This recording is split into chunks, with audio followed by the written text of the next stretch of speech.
This is another interview. One of our parents actually have a scoliosis patient. Dylan's been under care for how long? 4 years. Okay. And in 4 years, what first had you bring him into our office? Okay, he was getting a physical with his pediatrician, and she did the normal bend him over and Scoliosis exam, medical, okay. And since scoliosis does run in my family, I have an older sister with metal rods, I have a nephew with metal rods, and my mom has scoliosis. Okay. I was told my whole life I had scoliosis, and you guys told me I did not. I immediately thought of you. I did take him to get, were they the panoramic x-rays? Yeah, the 3D x-rays. And then I got scolded by Dr. Weaver because it was too much radiation for him. But I brought him in, and you guys did an evaluation, and I think he was at a 10-degree curve? About a 10, 12-degree curve, yes. Yes. And that was what? How old was he? That had to be 3rd, 4th grade. Okay. And now he's in 7th grade. Okay. And yes, was he ever coming twice a week? I think in the He was initially. Initially, he was corrected twice a week, then Yes. at that point maintained it. And his scoliosis curves rapidly when you have rapid growth spurts, which, if you could see how tall my son is, he's 5'10" at Huge. 12 years old. He has a lot of rapid growth spurts. So we have to be really careful not to neglect his chiropractic care to make sure we keep him. At his last x-rays, he was perfectly straight. And when you told the doctor told you had scoliosis, what was their approach to care? What was their plan? They want you to go see a surgeon. They want you to go get braced, or go discuss care with, is it an orthopedic doctor? Orthopedic surgeon, yes. Yeah. I immediately opted away from that because I have such trust with you and Dr. Weaver that you guys were my first instinct. I'm going to bring him here and you're going to fix him. And plus you did a lot of research too on your own.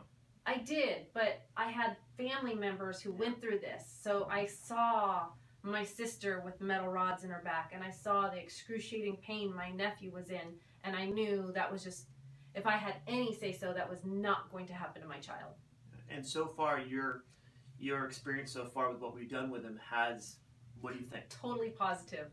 Okay. Absolutely positive. Not only is he straight, you work on his posture, you teach him how to carry a backpack correctly, not to damage what you guys are correcting. You ask if he's working out, what is he doing? Like, because he has scoliosis, when he started middle school, or junior high actually, I needed to know if there were certain things he couldn't do. So now I know he can't deadlift. Exactly. And I would have never known that. No surgeon would have ever told me that. A lot of what we talked about with the care is between 0 and 25 degrees, there is no medical treatment for scoliosis. It goes right from there to bracing, which is not very effective, and right to surgery.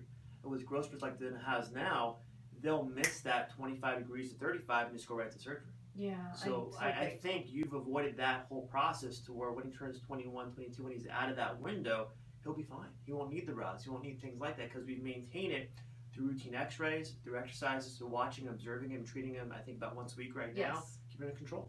That's all it comes down to. As long as he doesn't grow weird or too fast, he's great. And when he does grow, what we do is catch the growth spurt real quick because we've educated JJ how to watch it and how to monitor it at home. At that point, we catch it, treat him right away. At that point, make sure those x-rays stay healthy.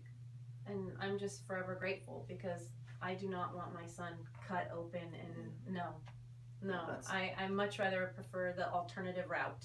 Yeah, and that's the overall plan with most of our parents is teach them what alternative is versus a surgery so they can do it on their own, really make their own decision. And I do have 2 nieces that were braced, and it didn't work for either one of them. And it's too late now. They're adults and their bones are hard. So. Yeah. Now, hopefully we treat more kids like this, more informed parents like this too, so at that point people won't have to go that traumatic experience. All right. Thank you. Thank you for your interview.